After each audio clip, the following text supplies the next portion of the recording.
Okay, if we start with a statement that for a variety of reasons we believe we can estimate the regression model parameters beta hat as being found by taking x transpose x, inverting it, and then x transpose y, where all these terms are vectors or matrices is appropriate. What we then know is that we could write the vector of fitted values as being y is equal to x multiplied by that beta hat. So if we expand out that beta hat, what we're saying is that y hat is equal to x multiplied by x transpose x inverse, x transpose, and then y. And if we have a very quick look at this matrix here, this is n by p, this is p by n, this is n by p, this is p by n. So this thing here, whatever it is an n by n matrix. This is n by 1 vector, and of course we know this is an n by 1 vector. Because that's rather a lot of writing to do, we could rename that matrix that's made up from all the x's, and we have some vector of fitted values y is equal to this matrix, which we know is made up of x multiplied by x transpose x inverse multiplied by x transpose multiplied by y. And as we said, we know this matrix H is an n by n matrix, and we call it the hat matrix because it's the projection matrix that relates y hat and y. We could rather loosely say it turns y into y hat, therefore it's a projection matrix. Or if we think about our regression problem in the alternative geometry we've looked at, it's the projection matrix. It projects the vector y onto y hat, which is in the space of it's in the space of x beta.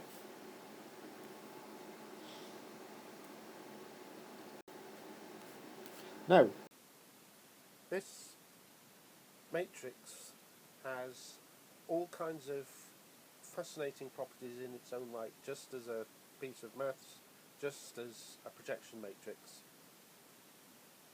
Also, though, a lot of these properties lead into many ideas we use for checking a model fit and checking that our assumptions when we fit models are valid. So two reasons for studying some of the properties: they're just brilliant and fun, but secondly, it helps us understand some of the diagnostic techniques we use when we're applying regression. Now, if we write out that last expression, we basically just said y hat, vector y hat is the hat matrix multiplied by the vector of observed values y. Now, we just write that out in full. We're basically saying y hat 1, y hat 2, down to y hat n. That's our vector of fitted values, and they relate in some way to the terms in this hat matrix multiplied by the observed values y1, y2, down to yn. Now, to save writing all this x dx, x inverse, all the rest of it, let's just write the elements of the hat matrix as h. So we have a h11, a h12, and clearly this carries on until we have h1n, and we have a h21 and a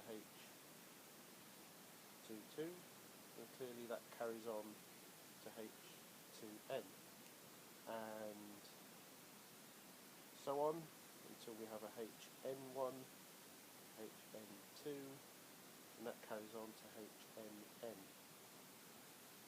So if we think about what's going on, what we're saying is that y hat 1 is this row of the hat matrix multiplied by this vector. Shall I just finish writing that vector properly and put some dots to say there's a little bit more in that matrix. So essentially, let's pick on h on y2, because perhaps it's a little clearer, but it's the product, the vector product of this row and this column.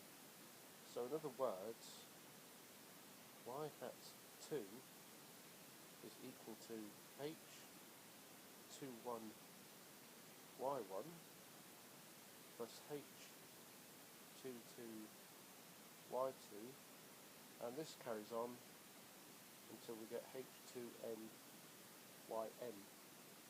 And the interesting thing here, this gives us the value of y hat 2. It depends, it's a weighted sum, linear function of all the y's, but here's the interesting one. What's the relationship between y hat 2 and y2?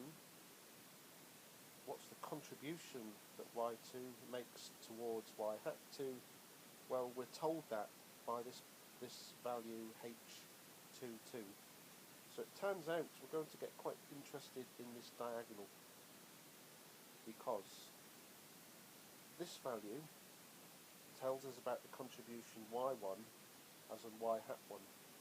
This tells us about y2 on y hat 2, all the way down until this value here tells us about the contribution yn has on this sum towards y hat of n.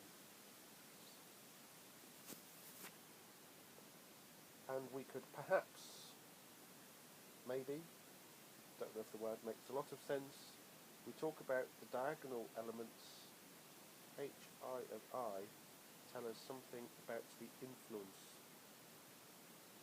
What's the influence of yi on y hat of I?